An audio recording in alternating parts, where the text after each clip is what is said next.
Central. I don't think it should be a problem. Yes, I know Honorable Ayena has done it. Charles Bauer has done same. Honorable Agalga has done same. I mean, Daniel Mahama, they pay the dues, they pick the form for it. Yes. And there's no problem. I mean, there shouldn't be a problem. But there's a problem within the Bolga Central constituency. I don't think there's a problem. I've listened to the chairman. All right. So, Abdallah, Sami. I'm not deeply involved in what happens at the constituency level, but I listened to the chairman. Okay. And the chairman emphatically made it clear that they took the check of the MP. They have withdrawn the money. They have disbursed it to the various ward chairmen for them to make sure that the branch executives complete the process. This is a finished matter. There are a lot of developmental gaps within the constituency that it needs money to be dealt with. Okay. I mean, if I have money and I want to help, and they say, "Oh, this place has been done," I'll look for a different place. Is that not it? No, it shouldn't be a problem. Abdallah, Sami has a question for you. Yes. Abdallah, please, good morning. Let me go straight to I'm listening. Yes. I heard you say the MPs have paid if for... you can speak out a bit. I heard you say the MPs have paid for the pooling, the officers. Yes. Don't you think that will be...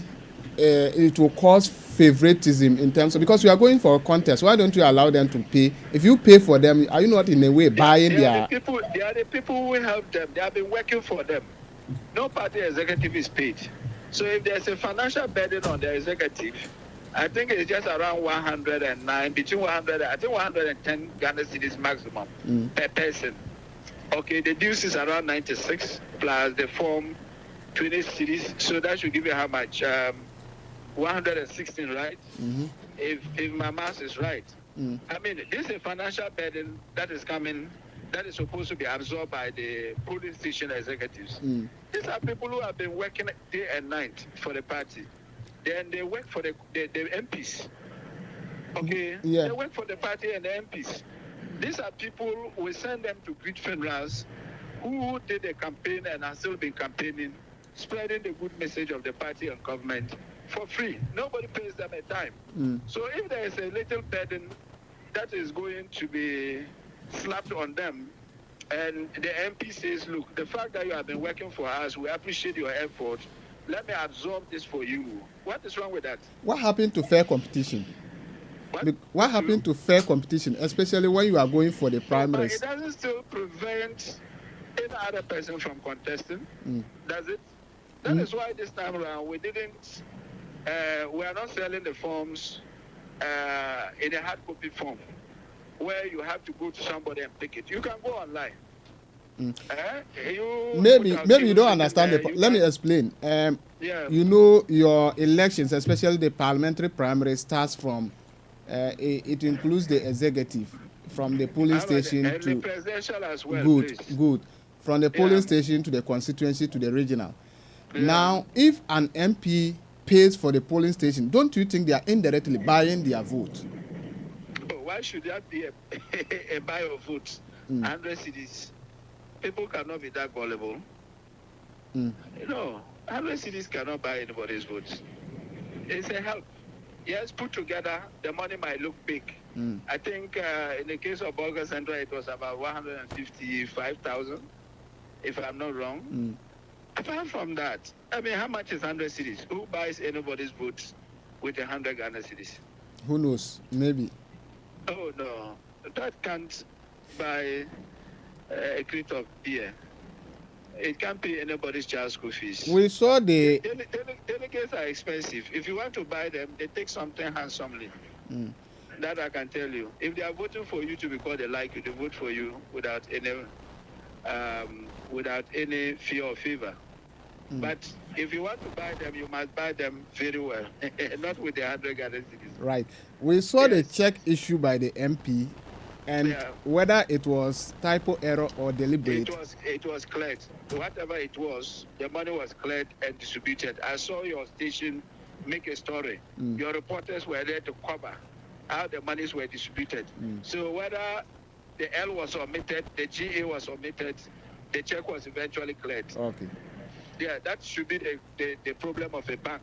What is the relationship between the MP and Prosper? How will I know that? But they are brothers. What I know is that, I mean, they are brothers. They are all Names. That is what I can tell you. And in fact, nobody, as we speak, there is no any official declaration between anybody and another person. Have you heard anybody say, I'm coming to contest? It is you, the media, who are hyping and speculating things. And I don't know why the focus is on Bolga. We have 15 constituencies. Why is the focus on Bolga? Somebody issues a check. You snap the check, you edit the check and say some letters are missing. And the check will not be cleared. Eventually the money came. It was distributed. All right. Now you're asking of relationship. What I can tell you is that everybody in Bolga is a brother to the other. All right. Thank you. So allow them to, if anybody wants to help as somebody from Bolga, let the person do it genuinely. But we shouldn't link it to politics. Okay. And Adongo has done his part. He is somebody who, as you can see of late, handed over so many projects. We must keep them on their toes. They have to. They are working to develop our constituencies and districts. But please, let's encourage them and applaud them when they do good. And I think when he came and handed over those granny mills, school blocks, culverts, and all those things, I didn't hear you people try to compare him to other MPs. But sometimes you are fast to compare people like Ablakwa to some of the MPs. I'm happy Ablakwa is an NDC MP. But let me make it clear. Handing over a 6 classroom block built by Ablakwa has been done by Dr. Yena and Co. years back. Handing over a water project has been done by Adongo and Co. years back. So sometimes, I beg you, as much as we want them to do more, we must encourage and applaud them when they do good.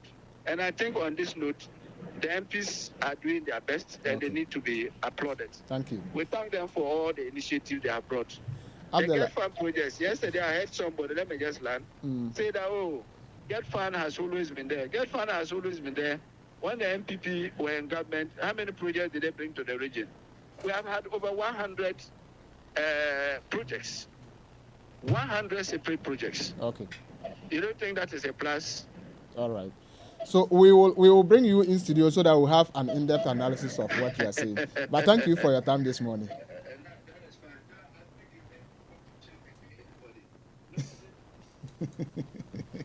All right, so you heard Abdallah, Jonathan Abdallah Salifu speaking to us on current development in the region, especially for us here in the Bolgatanga municipality. He has given us what exactly is going to happen in the coming days with regards to the 24-hour economy. Construction that is going to start. They are going to cut short for construction in the coming days. And they will kickstart the day in the Boku West district, come back to the Bolgatanga municipality. He's only able to actually mention the various locations for now. But then as and when we have these details, we'll share that with you. That is it. So, Sammy? Yes. It's good they are starting, even as we don't understand maybe I won't say we don't understand, as I don't understand the motive as it is now, as in whether, like I explained yesterday, whether it is going to, it's just a name or it's going to run as the name implies. We know it with the literary meaning of the 24-hour market.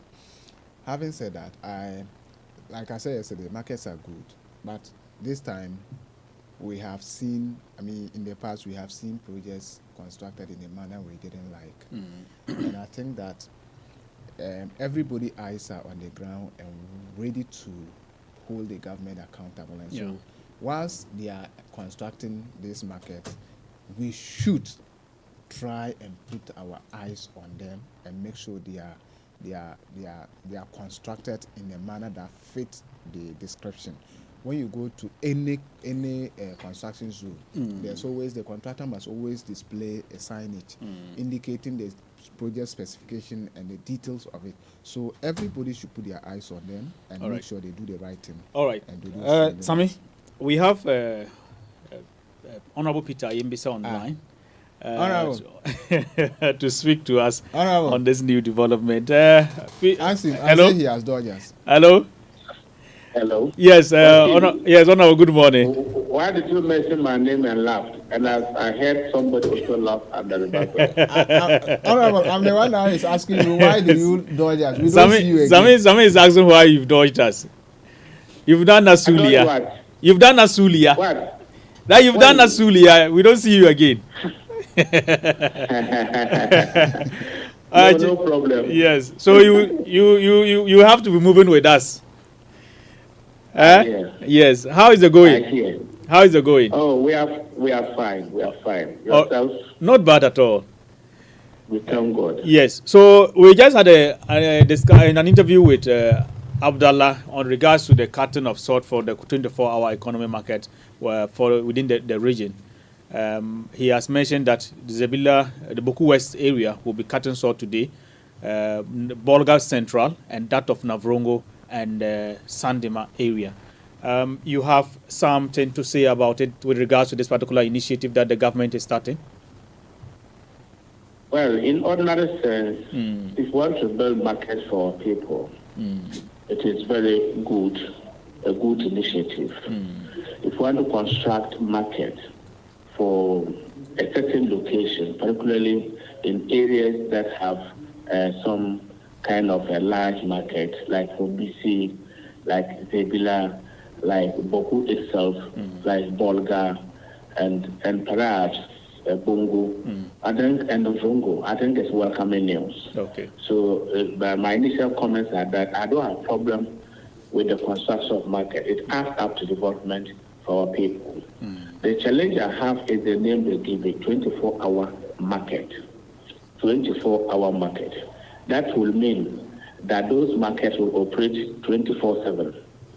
There is no point in time where you go to the market and you will not find something to buy, or the market to be shut down, or the market to be closed. That is what it is.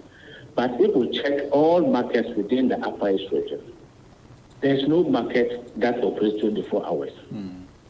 As far as I'm concerned, not even from BC market, not even Bolga market. Later by 7 p.m., markets are closed and everybody's home. It's not as if the people do not have something to sell or there's nothing to buy. It is that we are not even used to night markets. So the few night markets that existed closed down because there were no patronage. If we check Bogatanga Central, for example, the only areas as to where today that you will go and you find people in the night has to do with the B52 area, that's opposite SCC, which has been destroyed now. If you go towards Akolibila, that is where you have people say lingering around at midnight. If you go towards Total 3, that is where you find people who are lingering around, perhaps because the transport operators or the arrivals of arrival and departure of transport systems. Apart from that, there is no place within this region that deliberately we have people come there and in the midnight, I'm carrying my bambara beans, I'm carrying my pepper, I'm carrying my tomatoes, I'm carrying my roots, and I go to the market in the night. There's no place. So for me, targeting it as 24-hour market is where the problem is.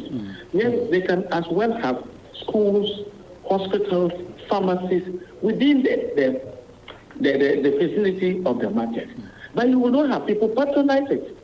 No matter how you try to motivate people, no matter how you want to incentivize it, you will have people operating that market as night market. So 24-hour market, for me, will not suffice because our people do not even have that mentality, or our cultural background. We do not have that tendency of going to the market in the night to buy things or sell things. Look at Walwale. Walwale and Kentampo and Techiman are the areas where we have people lingering around midnight. Anytime you get to Walwale, you hear gas, soya, those who sell the kebab, those who sell the bread, those who sell tea. That is why you find the vodka here, midnight. Why are you going to have it? So to call it 24-hour market, that is my challenge. Okay. But say that we are building market. We are expanding the frontier of the region. That is very good. Okay. Because we have people who ply their trade left, right, center. And they'll be happy to have expanded market. Okay. Where when you are going to the market, you can send your child to school within the market and go and try your trade. Then when you are sick, you can easily have access to pharmacy or clinical services. That one is good. But to call it 24-hour market, indeed, because the 24-hour thing they have promised has failed. Everything they hold on to, they want to name it 24-hour. Well, that cannot work. Samir has a question. Samir has a question for you. Let's do that. Okay. Yeah. Peter, if you say Bolga cannot or is not running 24-hour market, and we are growing as a region, don't you think you will be a doomsayer if you continue to say that? I mean, remember the national chairman of NDC told us that even the welders, they'll be motivated and given some support to work in the night. Have you seen any welder working in the night? The pharmacy around the hospital, regional hospital, the runabout, one of the places that services 24 hours. Go there and see how many are there. They've organized it. Even the filling stations. So it's not me who is a doomsayer, but I can tell you that we all live in this region. We all live in the regional capital. Let them build it and let's see how it's going to operationalize. That when you go there 1 a.m., you will have things you want to buy seated there. You can't get it. You can't get it. I agree to some extent that we are developing and we are growing. So we need to make provision for these things. But the promise was based on a certain premise. So to get up today, 24-hour market, 24-hour date, it's not going to work. I'm not a doomsayer, but look, one day we'll come to communicate, we'll come to talk about what we are talking about today. And likely enough, social media doesn't end. No, even if it's 100 years, we will still be able to retrieve what we are discussing this morning.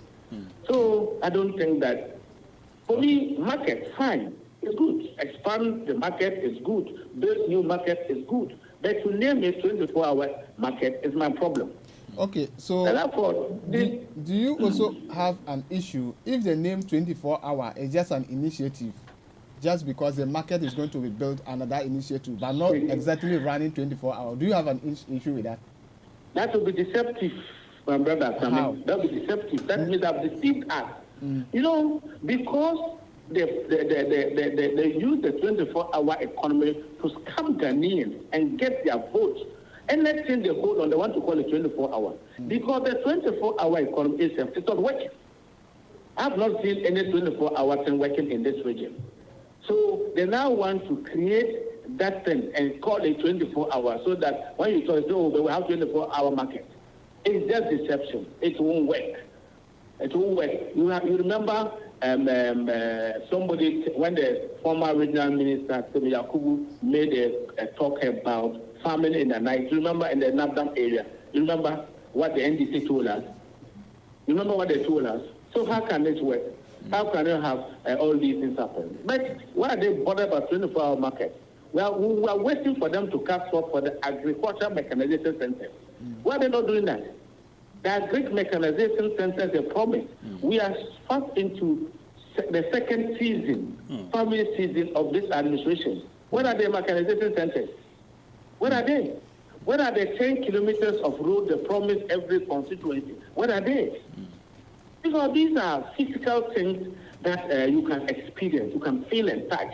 The 24-hour market is a ghost name. But Peter, you and I know that to run 24 hours... It's a ghost name. Peter, you and I know that to run 24 hours, it doesn't take a day. It takes a process. And so the process must start from somewhere to now get to the 24-hour fully. Because prior to the election, we were told that they were going to incentivize the private sector to run a 24-hour, not as mandatory. So maybe this could be a process leading to that. Don't you think so? 2 years down the lane, they are now trying to incentivize and get people motivated or provide, for example, if it were a filling station, provide security or provide electricity, regular constant electricity for them. I think that we set time without number, even at the very conception of this idea, that 24-hour is a demand-driven activity. When demand and supply interact, that determines whether the place should be 24 hours or not. If you provide and there are customers for that particular product, they will come and buy. So 24-hour economy is a demand-driven initiative. It's not about incentivize. It's not about providing certain things. You can provide, but you still not get people attracted to. And market in particular. So I mean, you are native. You are from here. Can you point at any market that works in the night? Is it that they don't have security or hold? There's no market in this region. I can tell you from without contradiction that there's no market in this region that works in the world. Not even a Orongo market. Latest by 8 a.m., all these markets are closed. Go to your market. You want to buy groundnuts in the night, you won't get any. You want to buy your favorite pork, you won't get. These are joints, like Akobila and others. These are joints. They are not even market. They are joints because that is where people meet to interact and enjoy themselves, take beer and move. That's not to say we are cutting short for 24-hour economy. For cutting short for market, I agree. But it's become too usual of the NDC. They told us every Upper East has become a construction zone. That everywhere you go is construction. We have not seen the construction. We are not seeing it. The stocks are being cut. We are not seeing the construction. Abdallah told us that the Volga Bokupo Road, the Kola aspect has been given to Arako to do. Over 1 month, 1.5 months now, have you seen Arako on site? Have you seen contractor on site? So this one, when they tell us, or they ask you to wait here, please, you better leave. If you wait, you will dry up. Because nobody will tell us to attend to you. Pete, Honorable, with a project like this, what would you have done differently if you actually at the helms of affairs? We have never promised 24-hour economy because we believe that when there is demand for a particular product, even if it will take you nights to do, we'll do. And that is why when we started with the mobile money interoperability, you realize that you can sit in your house midnight and purchase items and pay. No matter the time, you can do that. When there is a need, you can do that. For me, I lobbied when I was in office for the construction of a market in Bongo, which has been done. And so if you want to open the economy, you want to diversify the local economy, what you have to do is to build up markets. If you go to Pelmo market, for example, in Abdam district, you see there is a big market. So go and provide a number of shares for the people. Go and open up that market. Organize the market properly. Because as it's where the market is dotted haphazardly, everybody finds where to sit. Go and organize the market. Put those who sell cattle at one side, those who sell sheep at one side, those who sell yam at one side, and categorize them in that manner. That is what I would have done. To identify the likes of Pelmo, Fumbisi, Nonglongo, Bolga, and all those bigger markets, and expand the market and give it to the people to try their trade. That is what I would have suggested for my government to do if we were to do that. But some of us build markets. I know other places also expanded markets. People build shares. If you go to Fumbisi, for example, the DC at that time built shares. Sandema, they build sales. So this is what we should be doing, and not call it a 24-hour market. For me, I don't have trust in this thing. All right. We appreciate your time with us this morning, Peter Imbesa. It's my pleasure talking to you this morning. All right. So that is Peter Imbesa. He's the Regional Communications Director for the New Patriotic Party, MPP, here in the Upper East region. We just spoke to him about his view with regards to the 24-hour economy market that this government is starting to cut salt within this day and beyond. We earlier spoke to Jonathan Abdallah Salifu. Let's take this, go for a musical break. We'll be back shortly.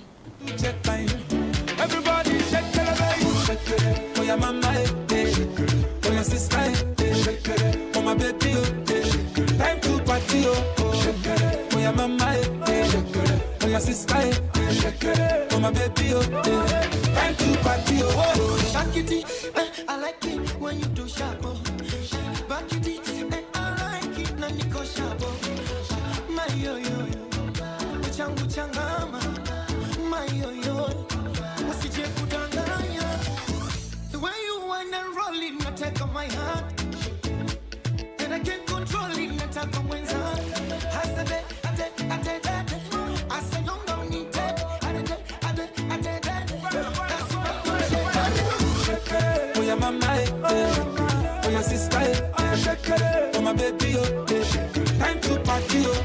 All right, so it's time to party. We're taking you down to the weekend so you enjoy yourself today. Freaky, funky, fantastic, fantabulous, funny Friday. Queuing for your favorite watch. We can accept that. Now, if there's one thing that Ghanaians can relate with it is queuing. Queuing it for trotro. Yes, we do it. We accept that too. We just adjust all the time. And we survive, you understand. In fact, if queuing was an Olympic sport, Ghana would win a gold medal. But one thing we can't accept is queuing to us to swap your MTN SIM card. Swapping your MTN card, you shouldn't queue for that.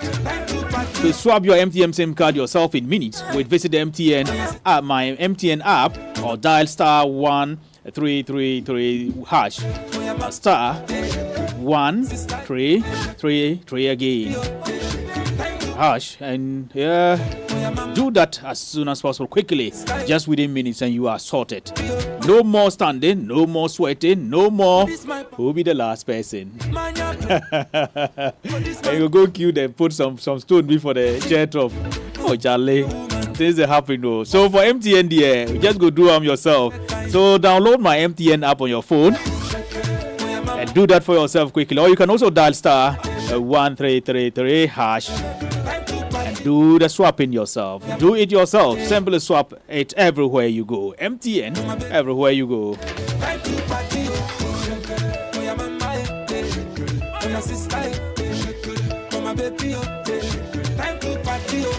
All right, so Pizza Man Chicken Man is here. Pizza Man Chicken Man is introducing something exciting, something new, something good, something cozy, something tasty, something yummy, something delicious and sumptuous. It is more chicken, more taste, and more sauce on one pizza. Introducing the double chicken barbecue pizza made with chicken breast, chicken crunch, and chicken barbecue sauce. Available at all Pizza Man Chicken Man branches. The price for the small size is 100 Ghana cedis. The medium size goes for 135 cedis. The large size goes for 170 cedis. And double, the one you will chop. Mommy go day inside. Poppy go day inside. Junior go day, then princess today around. Even granny self, if you carry and can make it also enjoy some, then enjoy. So one tabletop, one size, the double one, then we all go enjoy. Please visit any of our branches, Pizza Man Chicken branches today, and grab one for yourself. You can also download the Crispy app and enjoy. Please, when you do if you do your order, seeing is believing. You see before you pay. Fili gauta ganama before you pay. You can also call 030-275-3430. For Bulga here, we are inside Icon Filling Station in Bukiri, and for Tamale, those of us in Tamale, please visit, go to the Jubilee Park, and you have Chicken Man, Pizza Man Chicken Man there. Pizza Man Chicken Man, good food lives here.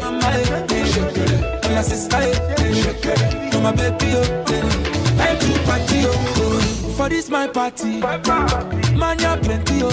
I say for this my party, you go chop plenty oh.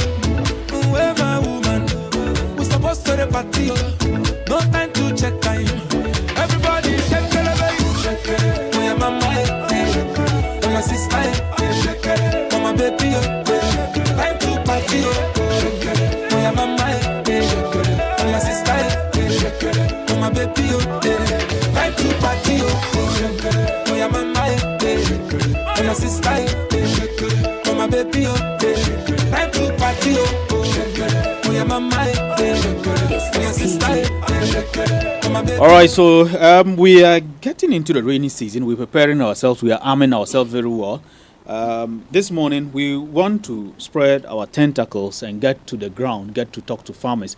And whilst we are making effort to talk to the farmer, to understand what exactly they're doing currently as we move into the rainy season, let me introduce Dizingov Ghana Agro Input for you. So Dizingov Ghana Limited is wishing all farmers and input dealers with all well in this year's farming season. Dizingov has a wide variety of improved seeds, insecticide, herbicide, fungicide, and fertilizer. So what they do is that they are able to sell improved seeds for you to have a good harvest. For those who want to go into tomato farming, they have tomato F1 Biggie. Tomato F1 Biggie. That this particular variety has deep red, flattish, round fruit, high yielding seed, semi-determinate variety, and also it has high tolerance to disease and thrive in hot conditions too as well. Suitable for long transport, resistance to bacteria, tomato yellowing 2 and tomato yellowing 3 disease. All these it is able to withstand them. Okra Kijani F1. There's another seed for those who want to go to okra plantation. An excellent hybrid with with wide adaptability, excellent shelf life, early maturity with strong growth, fresh, tender, long, and slender fruit. So if you want to actually go into farming, these are some of the things that you need to do. Prepare yourself, arm yourself very well. It also has resistance to yellow vein mosaic virus too as well. So it is a good seed that you can use and get good yield. Those who want to go into pepper farming, we have sweet bell pepper Kengele F1. Strong and robust plant with last foliage and many branches too as well. Fruit has thick inner walls, suitable for outdoor cultivation, capable of withstanding strong winds without needing support. So when you have, if you are able to cultivate this particular seed, it's able to stand the windy weather and yield good fruits for you. Intermediate resistance to tobacco mosaic virus and potato virus too as well. And with those of us who want to do pepper cultivation, we have chili pepper too as well. We have chili pepper seed for our good farmers here in the Upper East region. It has good and high yielding variety, semi-erect bushy type hybrid, upright growth with a dense cluster of fruit. So you see you have the fruits clumping together and giving you that beautiful look that you can get good harvest and make cash for yourself. High pungent with strong aromatic flavor. So you go to the farm and you don't want to even go home again because it gives you good flavor and resistance to common disease. So the chili pepper actually is good in this our particular region, and because it is able to resist most of the diseases that affect pepper seeds. So if you want to buy more, please go to any agro input shop and ask for Dizingov Ghana Agro Input, and you would be sorted. It gives you good yield. You always ask for Dizingov Ghana product from your agro input dealer. We have a farmer in our studio here this morning, so we want to talk about farming today. We are getting into the rainy season, and we have to prepare ourselves. We have to arm ourselves very well. We want to know what the farmer is doing currently. We are in the month of May. June is here, will be here soon, and so we want to know what the farmers are doing and what government is also doing in the pipeline to support farmers. We wouldn't want to wait till last minute, then we begin to talk about farming when things possibly could have gone south at the time.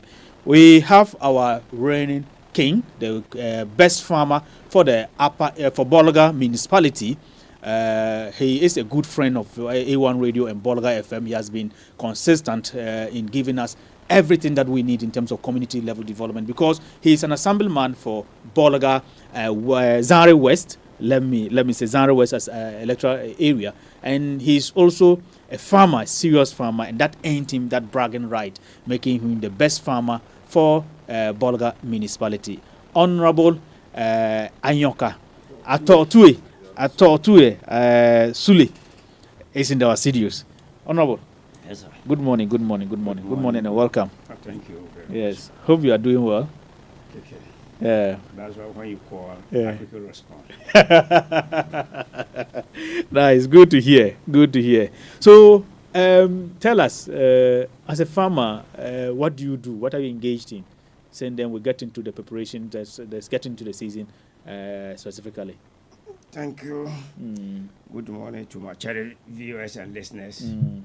who have time more to listen to what we are yielding for. Because without farming, I don't think we'll have be able to sit down here. That is true. Or if you sit with empty stomach, how will you be able to stand? You can't. It's like when an empty sack, you take it and then place it, it cannot be able to stand. Human being is the same thing. Mm. Actually, this is telling us that we must try to prepare now, waiting for the rain. And the preparation, we need to clear our farms. The old stocks will clear them down and then try to prepare the land, waiting for the rain to set in. Then when the rain set in, can either get bullocks or tractors to plow the land, and we'll begin to sow. So what do you do? For you as a farmer, what are you engaged in? What are the crops that you? For now, I don't have specific crops. Yes. You do everything. For this year, I'm going to do everything. Last year, even though it affected farmers, but some of us were happy because I believe NDC Reset Ghana really helped Ghanaians. Myself and you sitting down in the studio here knew very well for the past 3 years, when you were going to buy food, especially KK, a ball was going to 10 Ghana cedi, which wasn't the best. And it was because maize was highly cost in the market for the women to buy. But after NDC come in and then said they want to reset Ghana, for 2 years now, as I'm talking, even I still have old corn in my store. Buy is just a big problem to a farmer. So last year like this, I decided that I'll go into rice farming, because last year I was able to sell rice with a good price. I went into rice farming. If you get to my store now, I have about 30 bags sitting down there. Simple because the rice deductions from the polished rice that they have reduced, most of the people don't even come in to buy the local rice. And that makes farmers not to have price with rice this year. So that is why I'm saying that this year, I think if I'm going to farm, it's better I should rather go all, because if I go one way like the other time I went, it will affect me more. But if you go all out, are you sure you can manage? Normally I'll be called with farming all. Only that because So when you say you farm all, what are the crops? Can you mention? Granules. I farm granules. I farm corn.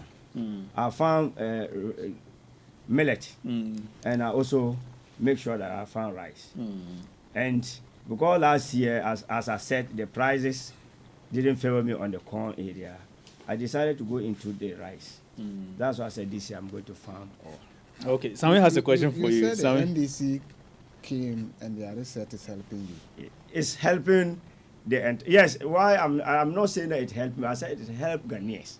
But you are a farmer. Yes, I as a farmer, it didn't help me too much, because that's why I was moving in. Because what happened is, no, I said it has helped Ghanaians, but we are only happy because I alone, even if I have make much money, and then Ghanaians are suffering, others are not able to get money to go in and buy the food crops or the food items to feed their family. It wouldn't be a better way.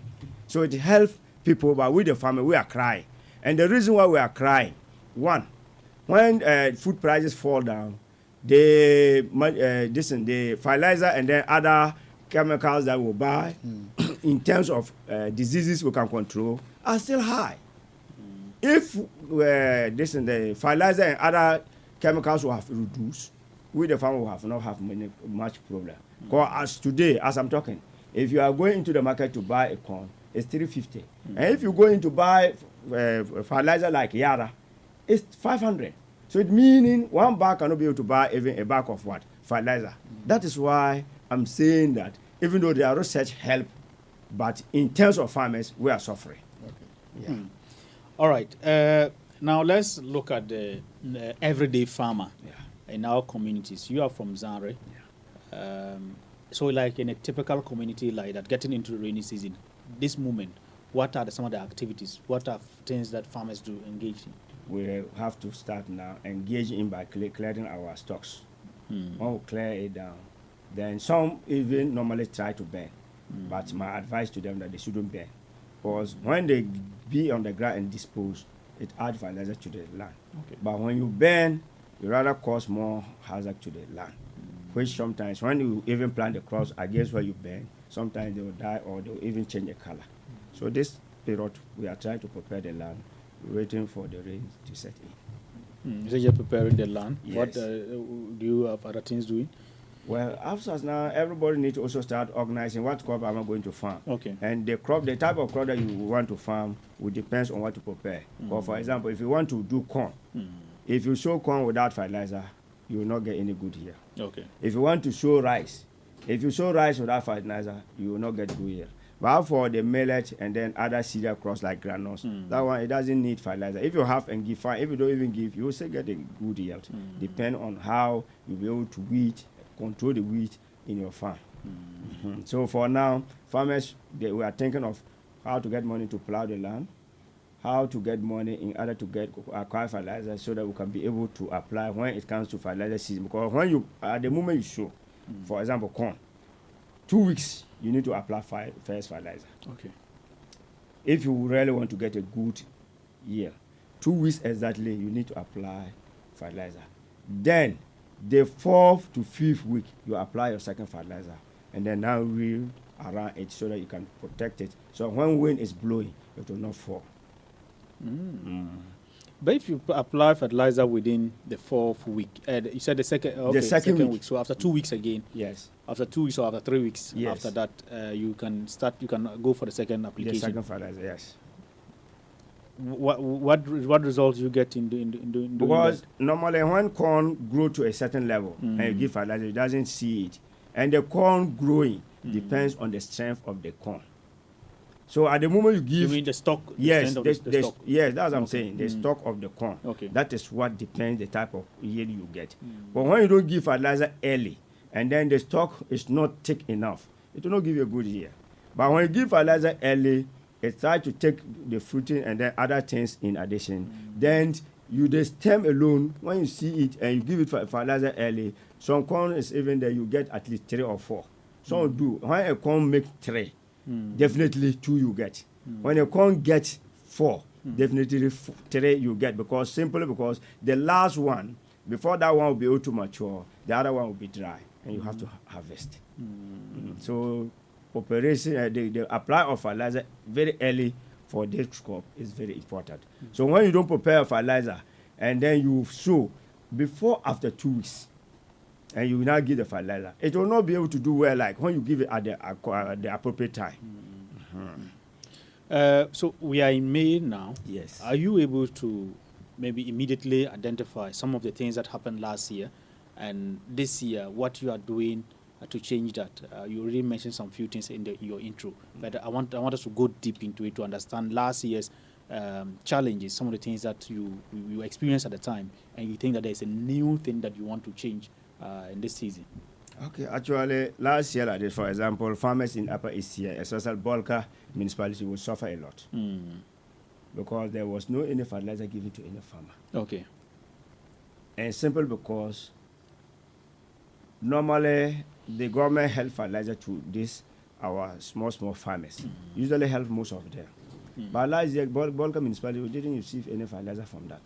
So I think that it would be good for our able minister and then our able DCE. This is the time for them to get to down south to meet Minister of Agric to ask permission for them to be able to sell our fertilizer early. But we have one season. Okay. And when this our season ends, we don't have any problem like our brothers in down south where they have 2 seasons. Okay. So if they fail one season, the next season they can get a go here. yeah. So for now, last year, the way it happens, I'll use this opportunity here to appeal to our able minister and then the DCE that they should wake up quickly to get to down south to see how best they will source out to get fertilizer to help our brothers who are even farming not for commercial but even for the feed, because if somebody have 2-3 bags, they won't come to the market and see that the food deduction will even come back down again.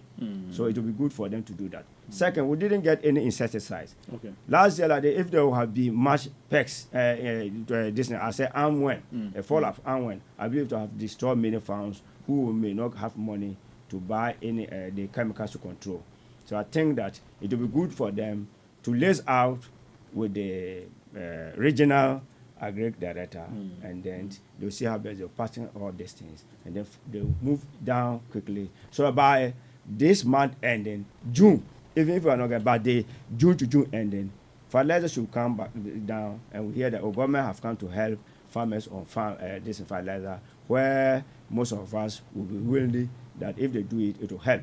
Or I may be able to buy, but others may not be able to buy. So we need that help to still continue, which will help our brothers and then our mothers. So, you know, most of them, most farmers today, women are also part of it.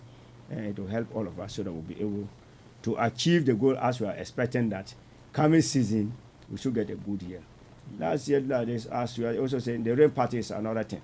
So I believe that's what I'm saying, that they should do quickly, because sometimes the rain may start, and we said that it is not up to sowing. And before realize we are getting to dry season, and that is another thing we are facing. And nobody can predict the weather or the weather changes. So I believe that if they do that, it will help all of us. All right. Just like we are talking to you, I'll come back to you again for us to go deeper into this conversation. Okay. We also have one of our seasoned farmers here in the Upper East region. He has gone national. He has actually put up a group, a team together, a Peasant Farmers Association, and he has paid his dues very, very well, even at the national level. This time around, he has handed over the baton to young people to handle the affairs. So he look at issues concerning farming here in the Bolga municipality.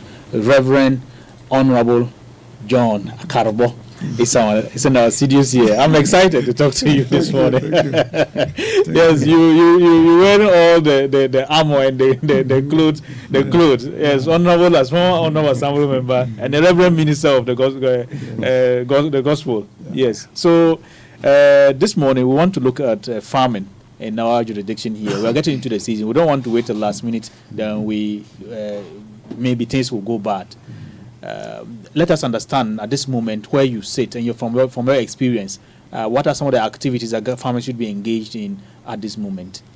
Thank you very much, and my regards to my able, honorable chief farmer. Yes, chief farmer. And the best farmer of the year. Yes. For the whole municipality. Yes. Thank you.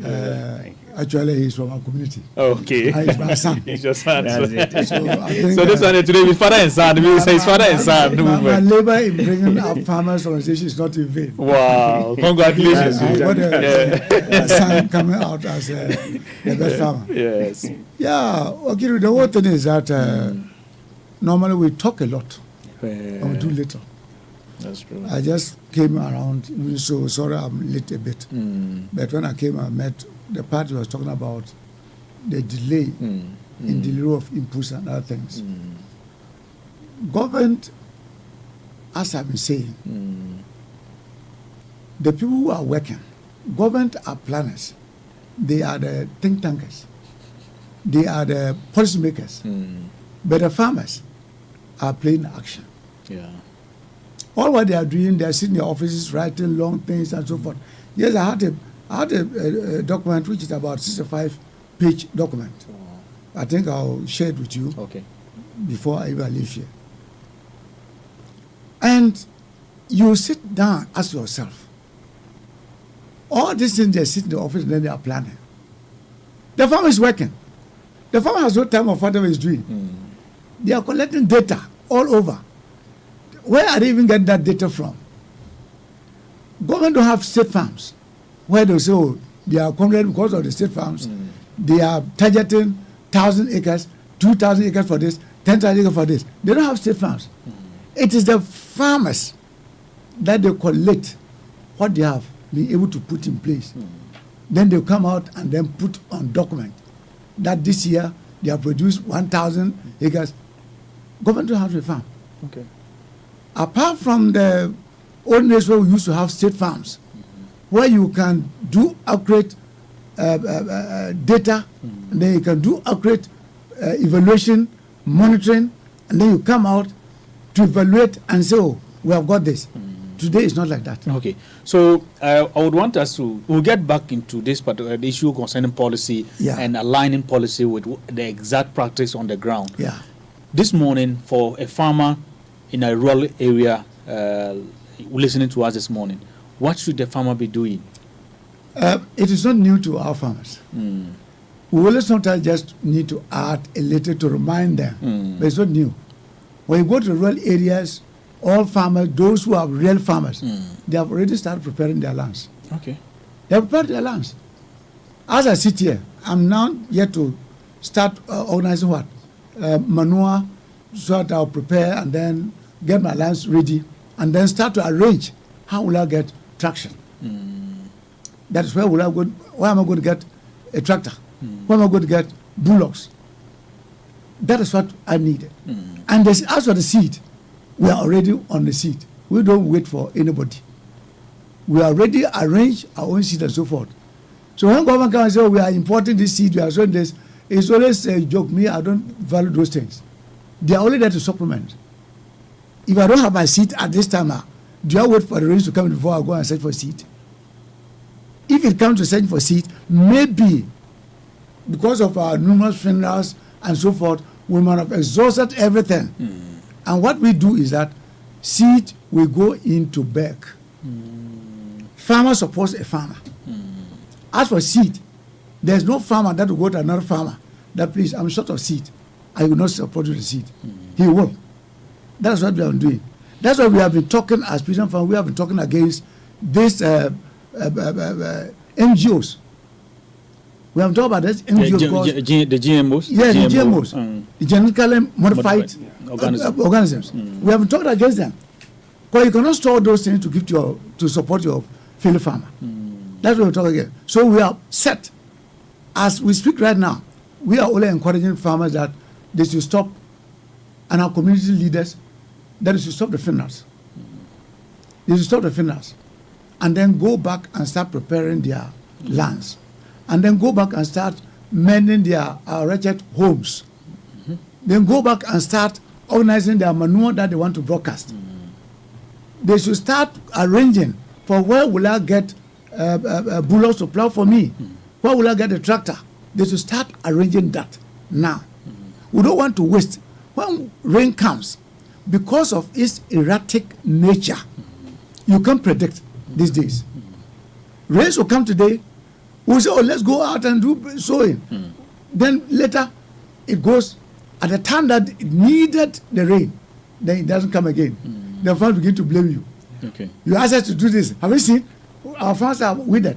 And at the time that those crops are withered off, it's very difficult for you to re-sow again unless you change a different crop.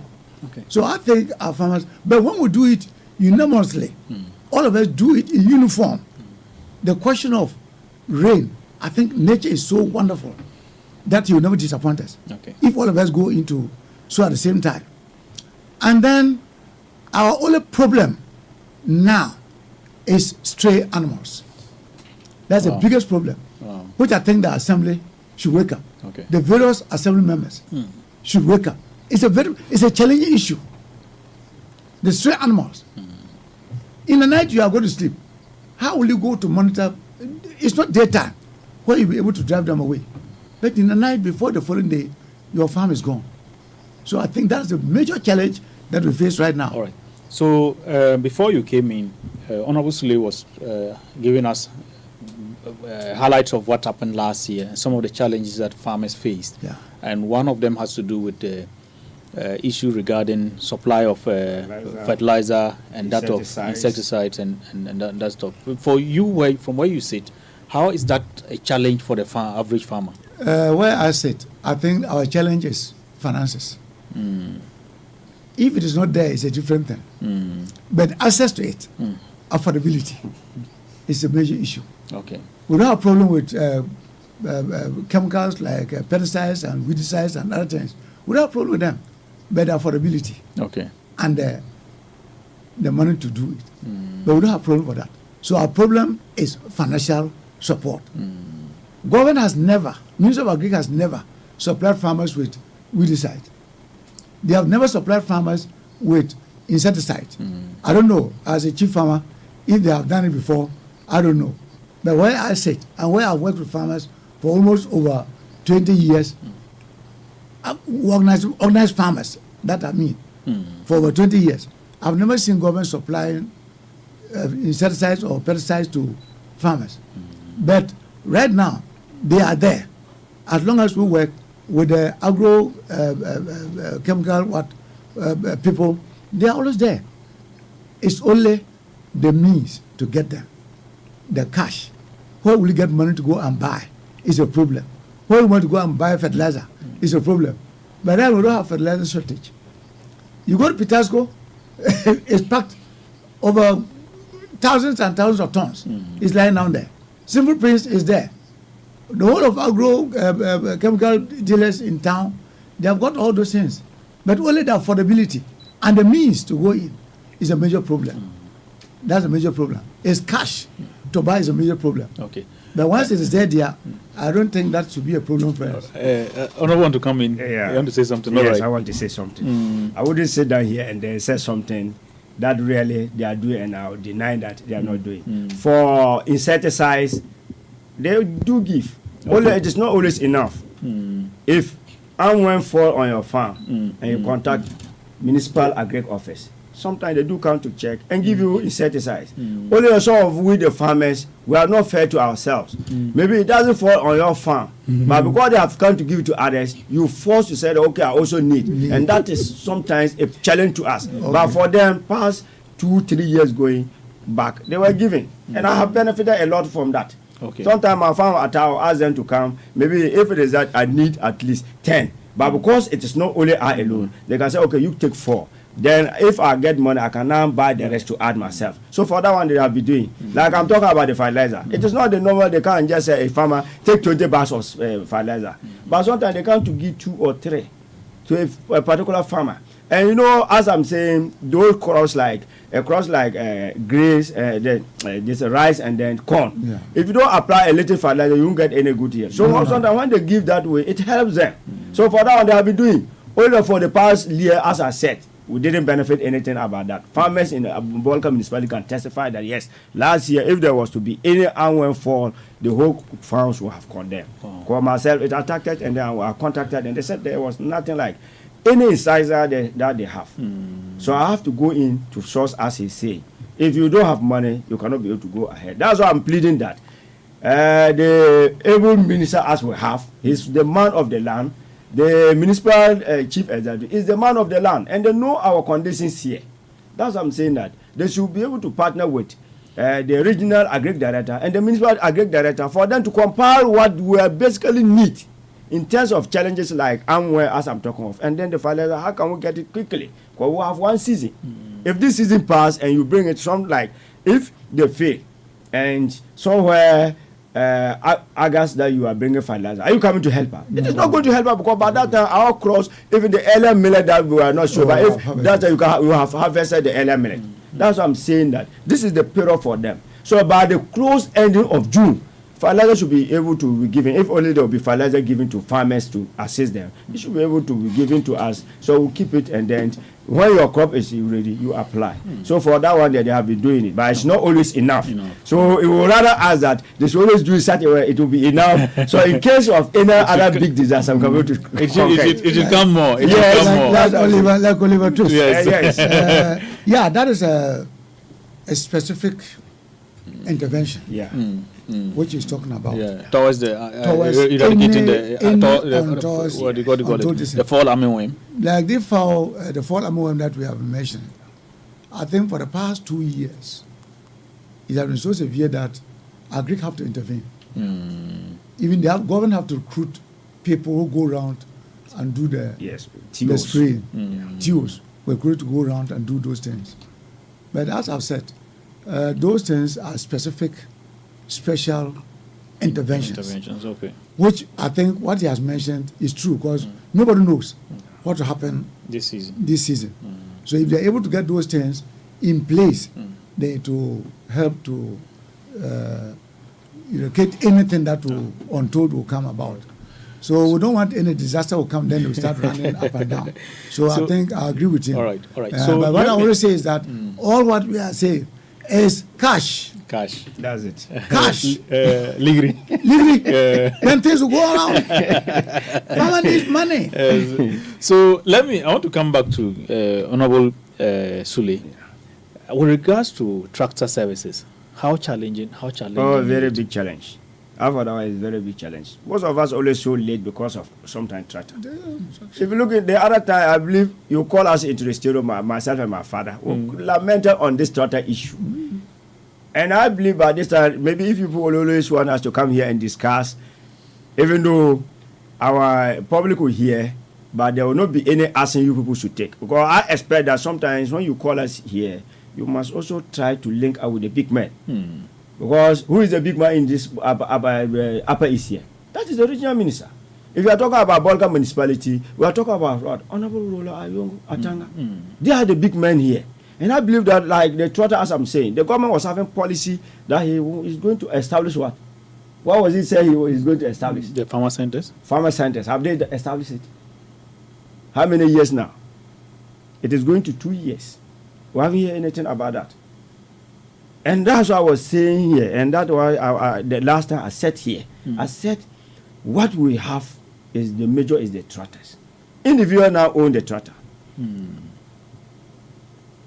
And if government said this and it is not happening, that's why I was saying that regional minister and then the municipal chiefs, let me just say the whole Upper East here, because it is not only Bolga municipality.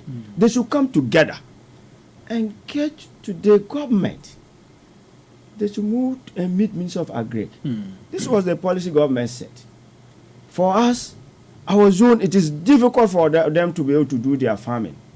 Even if there's no any other thing, we are pleading. Okay. Get each district 2 trotters.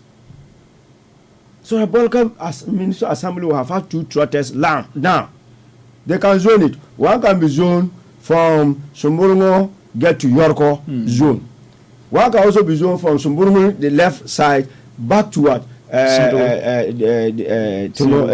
No single. This is our last boundary. Boundary. So let's just say from those area boundary coming down, it will have help. Why is the individual trotters followed? Because trotter is just a big problem to Upper East here, especially Bolga municipality. So I wish, if really we want farming to go on, we should get trotters, or else we will be suffering. Because an individual trotter will come and plow 2-3 days, you get there, maybe it break down. And trotter maintenance is not easy. So for them, when they are able to maintain it and come back, it will help. But how long? Sometimes they may not even be able to maintain it, and then we are suffering. So I want for us, as we are getting to the rainy season, you call us. Try to invite the big men. Yeah, Let so them I know think our for us here, when we talk to you like this, we don't just let it die here. We usually would contact the various key institutions that are responsible for handling some of these issues, and that is the municipal agric office and that of the regional agric office. And right after our conversation with you, we had our the municipal agric office director here, Madam Lantana, and she actually spoke extensively on what government is doing regards to some of the challenges that you highlight. So after this, in fact, we are making it a series. So it's not just going to be today alone. As time goes on, the issues that come up, we eventually get people to respond to those issues. So now that it is getting to rainy season, I wish you should have called them quickly to find out what really happened. Yeah, so some good news there. Okay. So before you come in with the good news, I really want to understand something here with regards to your challenge in accessing the tractor. So, in your own way to mitigate the challenge, what do you do?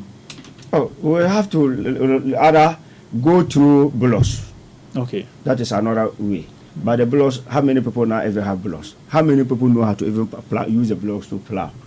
Myself, if I even hold the hole, and then it is good, they are even sucking the bullocks to go. I can't be able to. They're rich. They're rich. I can't be able to follow it. You get me? So it is also another challenge. So I think that fine. Bullocks will be our main source now. Okay. But tractors we still need, and especially I even saw one machine from China on net. I asked about the price. It's very simple machine which can trace the land even from ridges and all those things. I said I'm ready to purchase that one. If I be able to purchase that one, it will help myself and other farmers surrounding me. Okay. So other government, if they cannot be able to do 50 acres a day. Yes. So if government, okay. yes. So 50 if acres. government cannot even be able to get at the tractor and get this simple machines, and they are also there, it will help us all. So we will. What of cost too as well? Cost. With regards to the tractor. Tractor last year, like tractor was taking us 300. Some tractors like those who don't have much weight, they are in sizes. Okay. But for Ferguson, if those who were using Ferguson, they were taking 350. If you can't pay 350, they'll go. But the rest 300, and it was also better. For us, we don't have problem because we need it. If you say you can't apply the plow, then what will you use to get to plow your land for you? Sometimes we have to agree to go through their way. That's what I'm saying. If government even brought it and zone it and say, okay, you take 200 Ghana cedi from a farmer, I believe the individual also try to beat their price down small, which we can all now be able to enter into the farming season very easily. So that is why normally we are crying. So that government zoning, bringing something, and even like as I'm talking about the fertilizer. If government, the last time I said it here, if government come, like if you go to Inyarka, there is a fertilizer depot house standing there free. You go to Sumo market, normally when you enter there, you see a fertilizer depot standing, and if you go most of the communities, they are there. That's a farmers service centers. So if government can be able to bring fertilizers there, yes, so if farmers government can be able to build fertilizers there and say, okay, fine, all farmers, I'm not even ready maybe to make sure that you get sufficient, but I'll give this fertilizer, keep this fertilizers here. Instead of you going to the market to buy a fertilizer 400 Ghana cedi, you come here 250. I bet you the input dealer, they also try to beat their price, because if you sit down there throughout the day and one person come and buy and you're not seeing people, you will reduce. But because there's no any that way, whether we want or not, we have to go to them. That is why farmers are crying. Okay. So if government really want to help farmers, even if not giving us fertilizer free, but these centers, as I have mentioned, they should establish and then provide farmer this farm inputs there, so farmers can easily go there to buy, which will force the rest to bring their price down. Okay. And I believe when that thing goes on, and then they are not even buying our food as the way we expect it, but it will not also be losing as the way a farmer these days is crying, because there's no any big farmer, except a commercial farmer, who is laughing because prices are not good to them. Because you sell a corn of 1 bag, you cannot buy 1 bag of fertilizer. Why? So that is a big challenge to us. So government should really do something about that.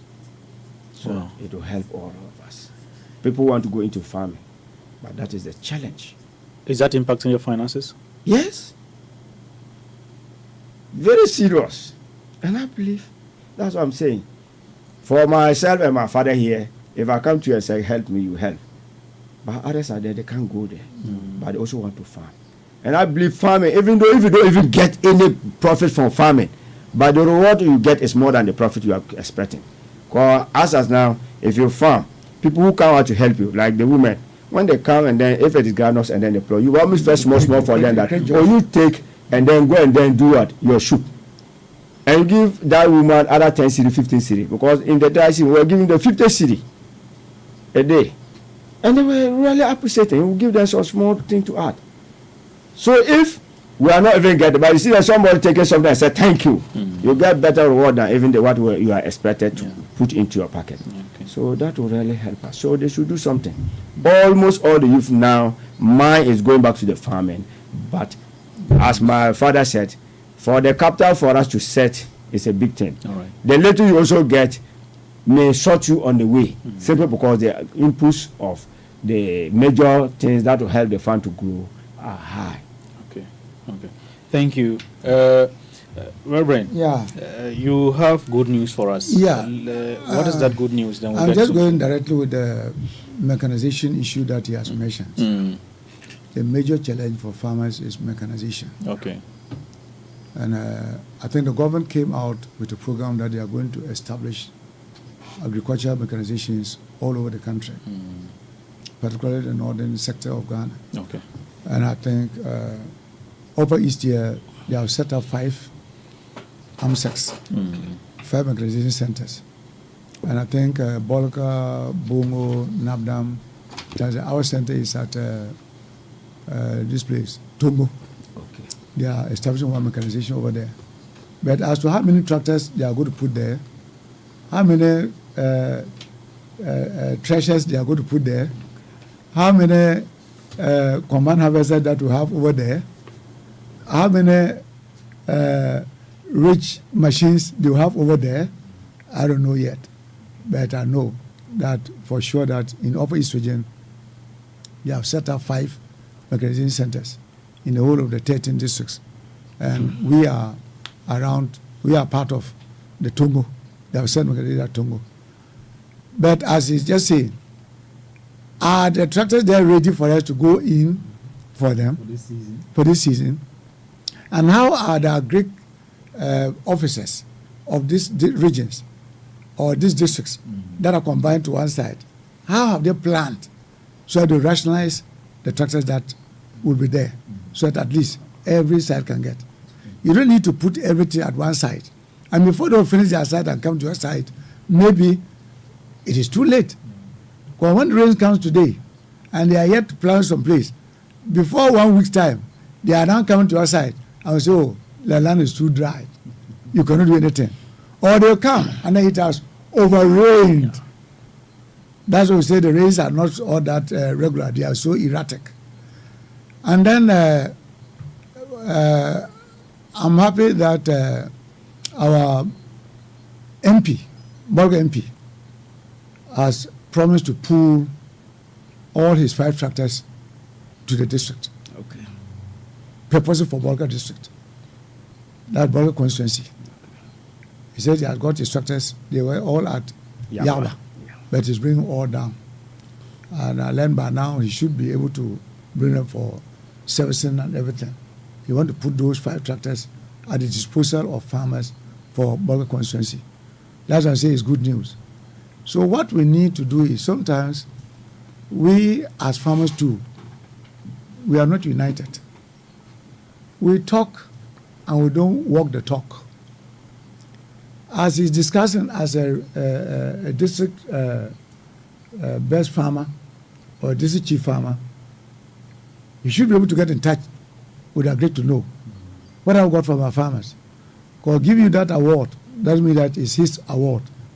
It's dedicated to all farmers in the district. Yeah. He should not be championing the cause of farmers. He should not be the voice for the voiceless. He should be able to lead the farmers. So he should be getting in touch with Agric right now. And this year, with our organization, Peasant Farmers, I think government is promising, particularly Minister of Agric. Last year, he gave 20,000 bags of fertilizer free to farmers, peasant farmers in particular, throughout the whole country. And I think we distributed to our initial regions that we have. Our initial 10 regions, administrative regions, we distributed 1,000. And we had our share of 1,000, but we are going according to our numbers that we have within the each district. And then people who are aligned with us, then when you have your organization and there is anything, you cannot go out because people need it. you are a journalist, you are here in your station. If they give something to A1, I don't think you can go around calling EM radio, Dream radio, your radio, come and got this to share. I don't think you do that. But when they align with you, then maybe you can support. Okay. So what I'm saying is that farmers need to also register with the peasant farmers. So this year, we are hoping to get, the minister promised that he's giving us 40,000 bags of fertilizer, free of charge. So definitely, when we are going to share it, even among the 16 regions, and not all the 16 regions will benefit from that side, because there are certain regions that does not need our fertilizer. Fertilizer meant for certain sector for cocoa farms are quite different from fertilizer need for crop and grains. So that's why I say there's a good news. So I'll use opportunity to urge my chief farmer to liaise with me together. So we should meet